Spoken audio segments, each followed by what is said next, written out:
Meus queridos, vamos abrir o livro de Deus, maravilhoso livro de Deus, o único, em João capítulo 2. Em todas as minhas participações, nós estamos falando sobre João, o Evangelho de João. Hoje nós vamos no capítulo 2,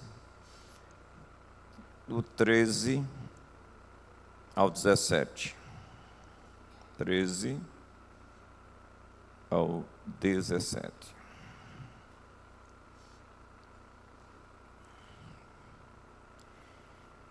Estando próxima a Páscoa dos judeus, Jesus foi a Jerusalém.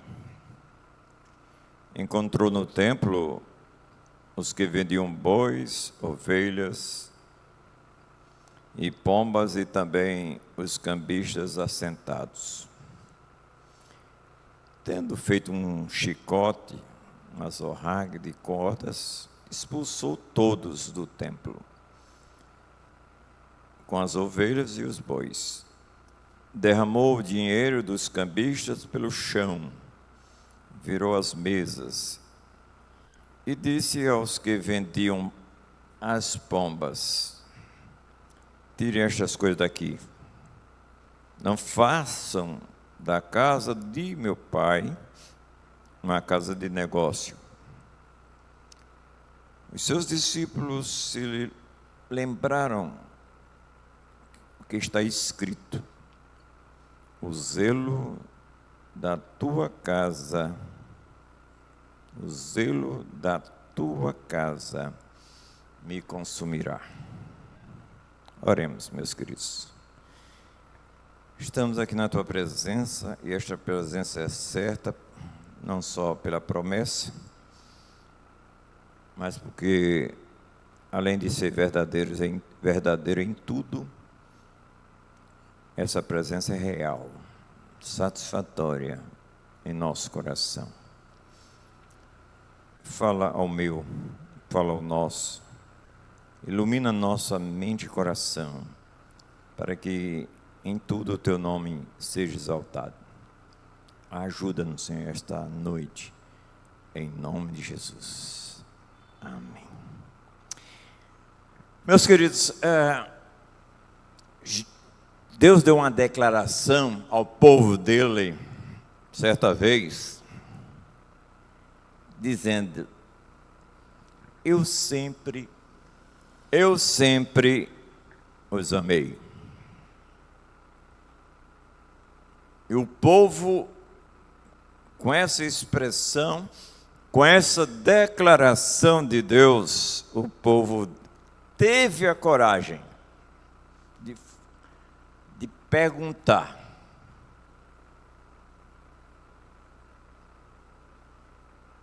como é que nos amaste?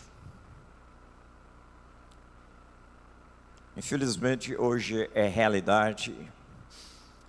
Muitos estão se enfadando de Deus. Eu apelando, vendo com a convicção que Deus não muda em suas declarações, quando Ele disse ao povo: com amor eterno te amei, com benignidade te atraí. Eu espero sempre que Deus não se enfade de nós. Meus queridos, hoje nós vamos, através destes versículos que acabamos de ler, vamos tentar passar para mim, para vocês, a verdadeira adoração requer padrão divino. Nunca é centrado no homem, mas sempre em Deus. A adoração verdadeira é um ato sagrado que nós expomos a nossa alma perante Ele e que exige o estabelecido por Ele. Não é uma criação humana, mas o rasgar do coração perante Ele. E não só neste ambiente aqui, mas toda a nossa vida tem que ser uma expressão de louvor e adoração a Ele, porque Ele diz: quer comais, quer bebais, quer façais qualquer outra coisa, fazei tudo para a glória de Deus. No episódio da purificação do templo, nós não vamos entrar na questão que João coloca no começo, outros evangelistas colocam no fim. Eu tenho a tendência de realmente colocar no fim do seu ministério. Jesus demonstrou, meus queridos, aqui que o culto não pode ser. Nosso culto aqui, ou em qualquer parte, não pode ser corrompido com nossos interesses próprios e nem interesses mundanos. Deus requer de nós um coração íntegro, um coração contrito não desprezarás, ó Deus, um coração quebrado perante Ele. Hoje vemos, se você for para os YouTubes da vida, você vai ver tantas demonstrações em nome de Deus e muitas adorações ao gosto do freguês, ao gosto do homem.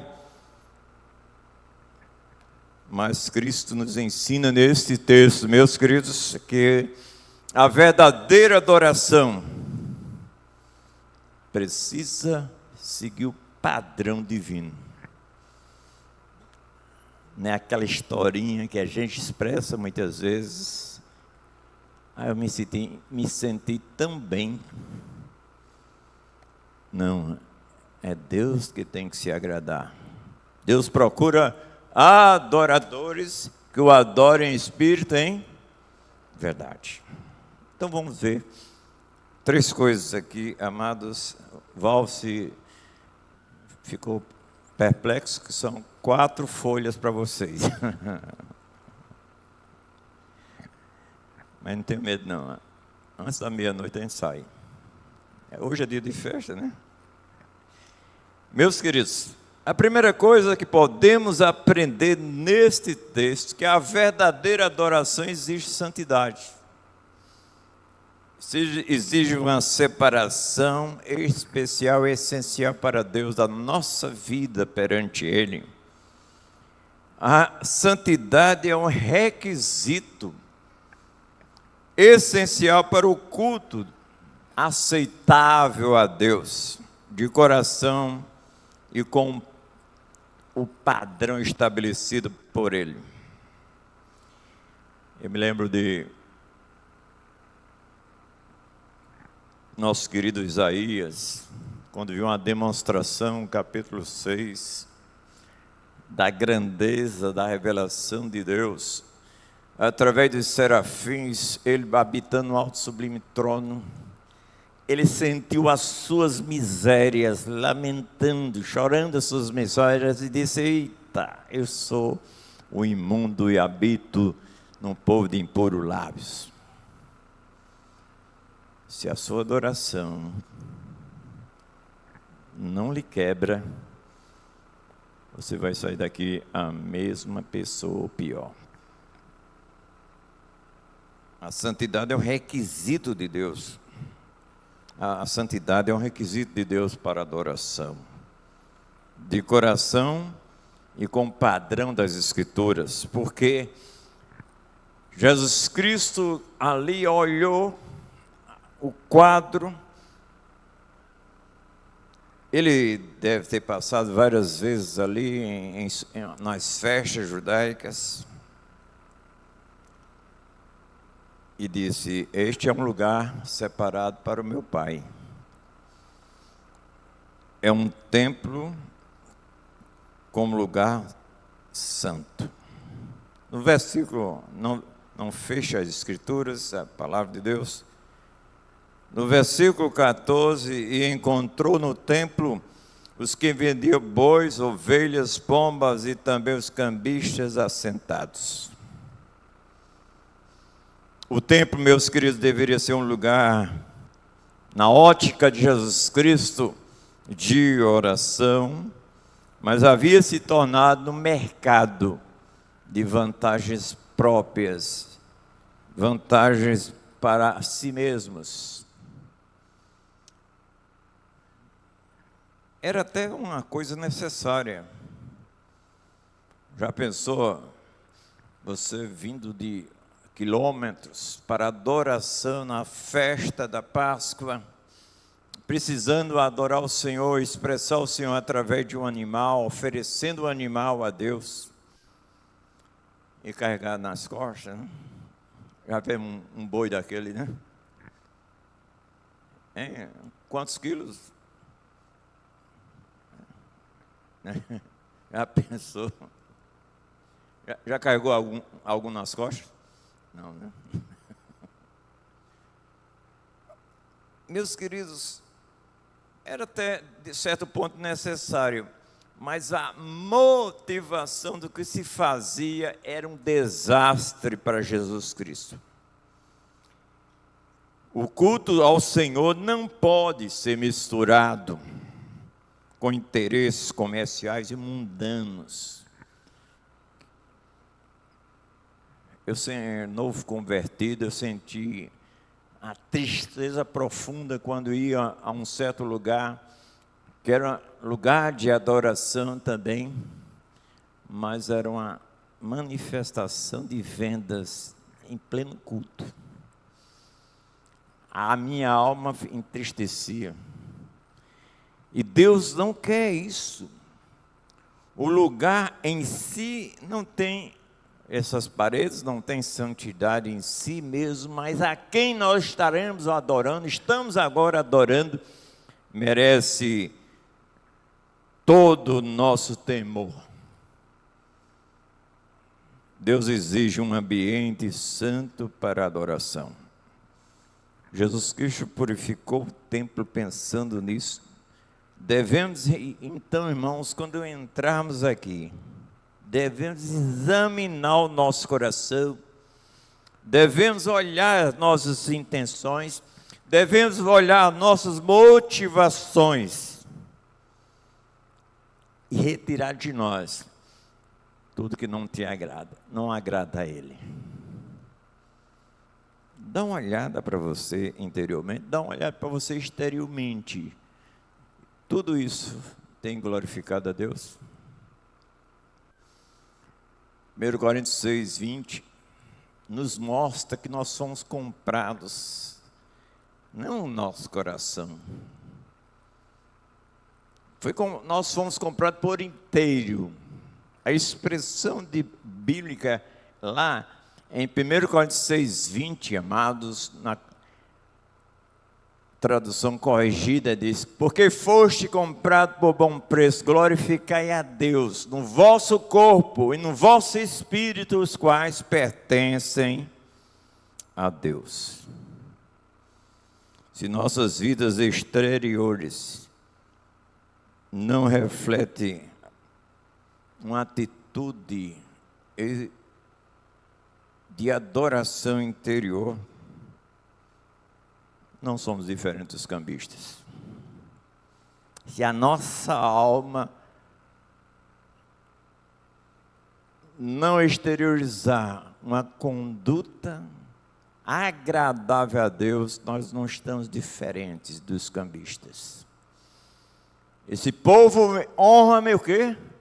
Com os lábios, mas o seu coração está onde? Longe de mim. Estaremos desvirtuando a adoração, meus queridos, até mesmo com a nossa atitude, com o nosso celular aí. É proibido? Não. Mas muitas vezes pessoas estão com o celular, enojando o nome de Deus, não respeitando a Deus. Um homem tinha um lindo jardim, mas permitiu que as ervas daninhas crescessem.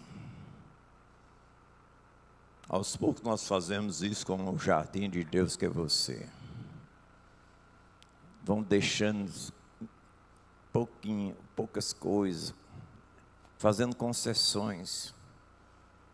E quando nós vemos, estamos sufocados. não temos prazer em Deus, não temos prazer na casa de Deus, não temos prazer de estar com os de Deus. Meus queridos, onde há santidade,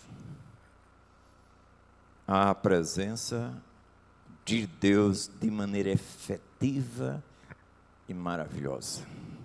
Porque na presença dele há plenitude de alegria, há delícias perpetuamente. Quer sair daqui com alegria maravilhosa, extraordinária? Adore. Apenas adore. A verdadeira adoração exige santidade, porque exige uma separação do mundo. Jesus Cristo, no 2,15, diz que, tendo feito um azorrague de cordéis, lançou todos fora do templo. Jesus separou o sagrado do profano, daquilo que ele requeria, mas desvirtuaram isso, os animais, as pombas. Interessante que eu fiquei olhando, pensando, por que Jesus Cristo não tirou as pombas, mandou que tirasse? Ele não tangeu tudo pela chibata. Eu, conhecendo que Jesus Cristo é manso e humilde de coração, eu prefiro crer que ele meteu nos bois, nas vacas, nos bodes, etc., e não nas pessoas. Mas as pessoas mereciam. Eu tinha um diácono lá na igreja, presbiteriana, que ele expulsava bêbado com o cinto dele, arrancava assim e dava uma chibatada os perturbadores. Mas Jesus Cristo, creio que não faria isso. Então, amados, precisamos nos separar de práticas que contaminam o nosso coração e podem contaminar o culto e os outros. Você já pensou em ser bênção para o que está à sua direita e à sua esquerda? As pessoas que estão à sua frente, atrás de você, têm sido motivado por você para uma verdadeira adoração, ou você tem causado estrago? Deus quer um coração íntegro diante dele. No Salmo 51, 6, ele ama a verdade no íntimo. Certa vez eu fui para Pedra d'Água para fazer um avanço missionário. Interessante ali. Pela manhã, distribuindo folheto, pregamos evangelho pessoal, cerca de 30 pessoas, numa localidade pequena, e pediram água numa certa casa, e bondosamente a senhora trouxe o copo d'água, e a pessoa que ia tomar água viu que tinha um pedacinho quebrado no copo. Aí ele pensou, eita, eu vou tomar por esse pedacinho quebrado, porque ninguém toma. Aí virou o copo. A criança, como sempre criança, não deixa, né, passar. Pia, pia! Ele toma onde o papai toma. Ele não queria tomar por outro lugar, achando que não estava contaminado. Como a gente tem esse zelo, não pense que Deus vai trazer benefício a você, se você está contaminado pelo pecado.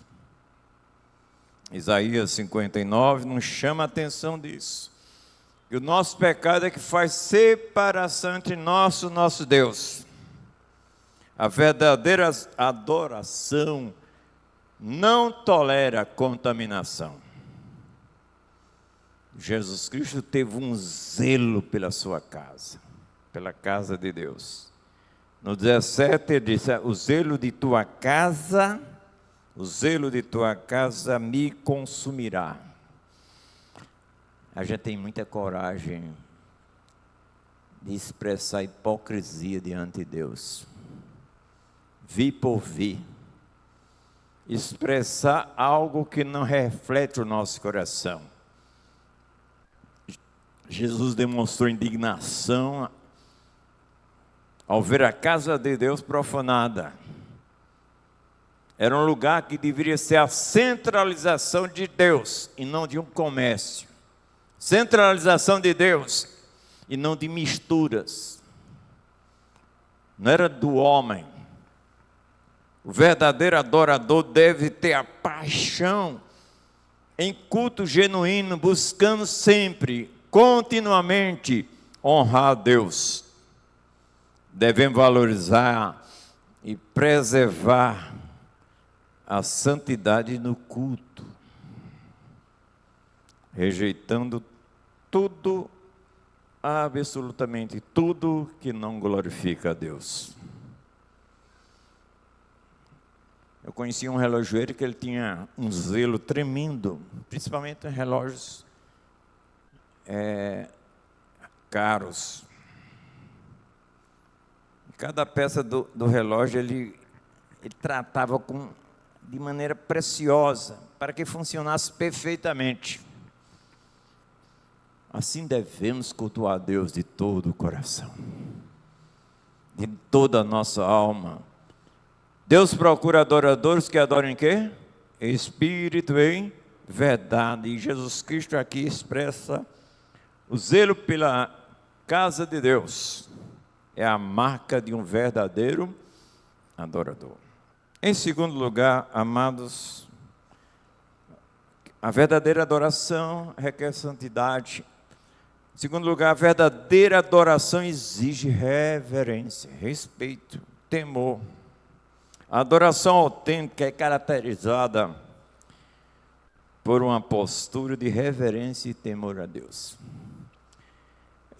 Eu estava num retiro, e alguém me chamou lá atrás, eu não gosto de sair. E para não atrapalhar as pessoas, não voltei lá para frente, eu fiquei atrás. Meus queridos, eu fui tristemente desvirtuado para o culto por 17 pessoas que levantava, saía. Eu não sei que Denise não gosta que eu digo isso, mas parece que tem gente que tem bexiga baixa.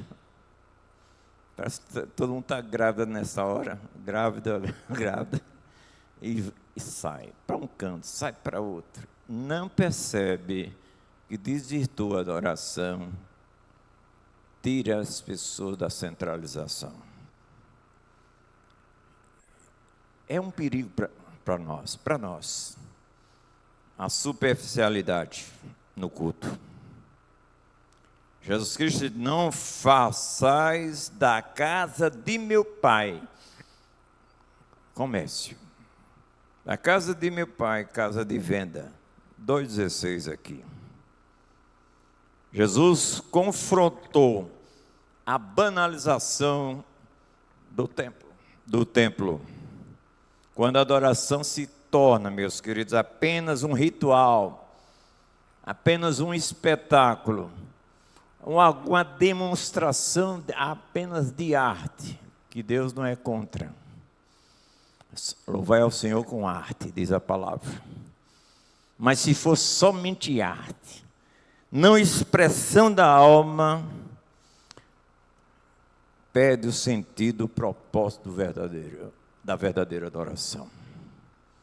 Devemos buscar um relacionamento sincero, profundo, pessoal com Deus, sem superficialidade.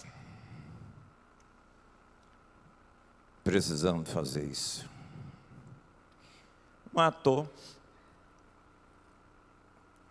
ator, gente, pode representar um papel brilhante, Um ator pode representar um declamador também.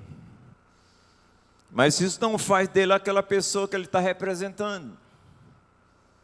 Muitos adoradores apenas representam sem adoração, sem verdadeira devoção. Deus não busca performances, mas procura corações quebrados, adoradores. Vocês conhecem a história daquele palco abarrotado de gente, aquele teatro, que um advogado foi chamado para declamar o Salmo 23. E foi de uma exuberância maravilhosa que aplaudiram de pé. Aí franquearam a palavra para que alguém quisesse expressar o mesmo salmo. E foi um ancião, já com as pernas tôpregas, caminhando, já foi motivo de riso. Ele chegou com dificuldade naquele local e começou a declamar. E as pessoas começaram a chorar. Quando ele terminou, aquele advogado perguntou para ele qual foi a diferença. Ele também, na voz trôpega, disse: o senhor conhece o salmo do pastor. Eu conheço o pastor do salmo. Você conhece o pastor ou o salmo do pastor? Se perguntarmos aqui, quem pode dizer os 23:1? Em certo ambiente que a gente foi, esse salmo foi repetido 3 vezes. Eu não sei se foi aqui, não me lembro, que pediram para citar um versículo: Senhor é meu pastor, nada me faltará. Apareceu mais de 2 ou 3 vezes. As pessoas conhecem realmente o salmo, pelo menos o versículo 1. Mas é preciso conhecer o Senhor do salmo, na intimidade, na profundidade, porque assim haverá adoração de verdade. Deus não quer superficialidade para nós. O crente, como templo, é uma pessoa que deve glorificar a Deus por inteiro. Como já citei, 1 Coríntios 6:20. Nossa postura aqui, amados, deve ser correta diante de Deus. Tem gente que chega assim e diz: eu não dou satisfação a ninguém, eu vivo a minha própria vida. Só tem satisfação dar a Deus. Não, Senhor. Paulo mostra isso no capítulo 26 de Atos. Eu procuro ter uma consciência limpa, pura, diante dos homens e de Deus. Nossa postura, no versículo 15 aí, Jesus lançou fora o quê? Todos do templo. Todos que estavam expressando uma superficialidade e colocando o culto como algo vulgar em suas atitudes. Devemos avaliar nossas intenções, meus queridos, ao não chegarmos em adoração para Deus. Tem que ter contrição e veracidade. A motivação nossa é em Deus e não para receber as coisas de Deus. Se você for verdadeiro adorador, o gozo chegará ao seu coração. Mas se você vem aqui para ouvir, mude logo ao sair de casa. Deus, como rei, só recebe gente que tenha respeito a Ele e sinceridade no coração. É melhor chegar, Deus ser propício a mim, pecador, não ousar nem levantar a cabeça e dizer, eu sou miserável. É melhor sentir suas misérias, lamentar e chorar, porque isso é agradável a Deus. Meus queridos, a adoração verdadeira nasce de um coração reverente, respeitoso a Deus. Jesus Cristo olha assim, olha, a verdadeira adoração é a adoração reverente, é a adoração que glorifica, que centraliza somente a Deus. Ele disse ao zelo, voltando a dizer, o zelo da tua casa me consumirá. Em outra tradução, devorará. 2,17. O foco da adoração tem que ser somente, unicamente, o Deus a quem servimos. Nunca o homem. Se você vem aqui para cumprir tabela, e depois de cumprir essa tabela, não continua adorador, você está fazendo mal. Não a Deus, porque Deus não entristece em si mesmo, porque Ele é completo. Você está fazendo mal a você. Portanto, quando você vir a este local, tenha misericórdia de você, prestando uma verdadeira adoração, um culto verdadeiro. Muitos transformam o culto em show, ou em uma experiência pessoal. O culto hoje foi bom. Eu digo a você, todo culto é bom, se você adorar. Se o culto não prestou, é porque você não prestou. Você não adorou na beleza da sua santidade. Esqueceu, fez tudo, mas esqueceu de adorar ao Deus vivo e verdadeiro.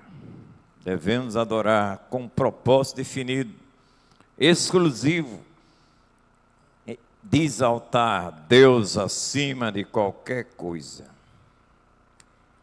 Ele está lembrando desses holofotes. Na adoração, amados, o holofote só é útil quando aponta para aquela pessoa que deve ser iluminada. Os seus olhos, os olhos do seu entendimento, os olhos do seu coração tem que focar em Deus, e somente nele. A verdadeira adoração tem Deus como um centro. Por último, meus queridos, a verdadeira adoração produz transformação. A adoração genuína muda a vida. Pode ter certeza. Muda a vida do adorador, levando a uma comunhão profunda, pessoal, com Deus. Se eu sair daqui, como eu já falei um pouco, se eu sair daqui e continuar o mesmo, dificilmente o meu coração se rasgou perante Deus. Como disse, só cumprimos tabela. A verdadeira adoração conduz ao arrependimento. Coração contrito não desprezarás, ó Deus. Tirai daqui este, no versículo 16. Jesus ordenou que removessem aquilo que contaminava o templo. A adoração nos leva, gente, a um confronto com os nossos pecados, nossas misérias, como Isaías se confrontou. Quando eu tenho uma visão de mim mesmo, eu começo a adorar a Deus de maneira correta. Exigindo resposta. A verdadeira adoração exige resposta de arrependimento. Você já se perguntou por que você não tem prazer em Deus?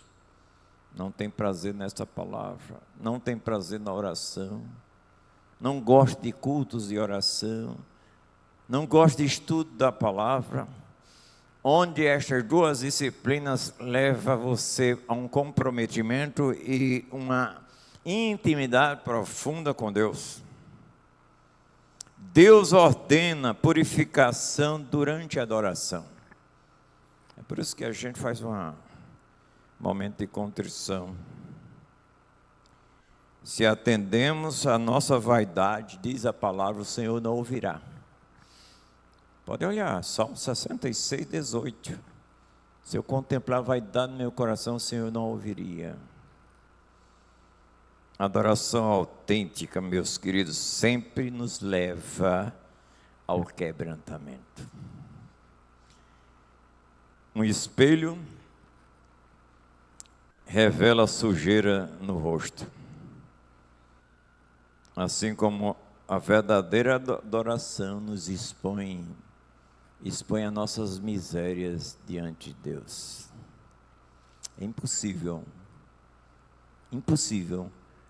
adorarmos Deus verdadeiramente se não abrimos o coração em confissão. A verdadeira adoração, meus queridos, nos aproxima dele, de Deus. Ele tem zelo pelo seu corpo. Ele tem ciúme. E se você adora verdadeiramente, você realmente começa a ter temor a Deus. Jesus expressou um amor ardente pelo culto verdadeiro. A adoração verdadeira nos leva, gente, a um relacionamento mais profundo com Deus. Devemos buscar uma vida de adoração que nos aproxime dele com sinceridade de coração, como ele requer, em um verdadeiro, contínuo relacionamento. Se este culto aqui não continuar na rua, não ir para a sua casa, para o seu trabalho, você perdeu tempo aqui. Porque o culto de adoração verdadeiro traz transformação. Quanto mais adoramos a Deus, mais o conhecemos, mais seremos sensíveis à sua voz. Porque a verdadeira adoração, meus queridos, produz até testemunho. Como é impressionante isso. Veja o versículo 17 aí. Olha bem o que diz aí. Os seus discípulos se lembraram, que está escrito, o zelo da tua casa me consumirá. Os seus discípulos lembraram.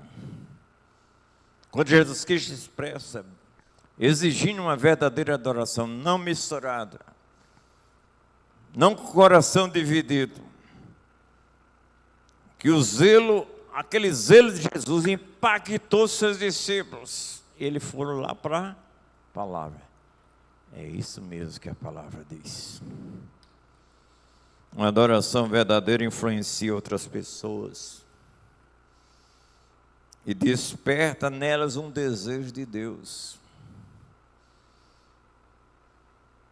É tão bom quando uma pessoa chega para a gente e diz: você transmite paz. Alguém já disse isso para você? Na universidade, as pessoas faziam duas perguntas aos que se diziam crentes, parecidíssimas. Chegava para uma ou para umas, diziam: e você é crente? Porque elas estavam dizendo que eram, diz, do jeito que você vive, que você fala, você não é. Mas para outras diziam: você é crente, não é? Sem ela expressar nada, mas a atitude falava mais alto. A sua vida de adorador tem que demonstrar Cristo, o seu Senhor. Nossa adoração deve ser um testemunho vivo para a glória de Deus. Jesus Cristo disse, em outras palavras, brilhe, resplandeça, dependendo da tradução, a vossa luz diante dos homens, para que vejam as vossas boas obras e glorifique a Deus, o Pai que está nos céus. O adorador verdadeiro ilumina o mundo em trevas com o seu testemunho, com a sua vida, e não palavras vazias. Concluindo, meus queridos, viu, Val? Não foi até meia-noite, não. A verdadeira adoração requer, como falamos, santidade. A verdadeira adoração requer reverência, respeito. A verdadeira adoração produz transformação. O culto aceitável a Deus não pode ser corrompido ou tratado com leviandade. Jesus mostrou que devemos manter um padrão divino, o dele, de adoração. Que possamos, meus queridos, pedir misericórdia. Eu peço agora misericórdia a Deus. Meu Deus, por favor, que eu seja encontrado como adorador, segundo o teu querer. Que eu possa prestar um culto santo, reverente, e que possa atingir outras vidas para a tua exclusiva glória.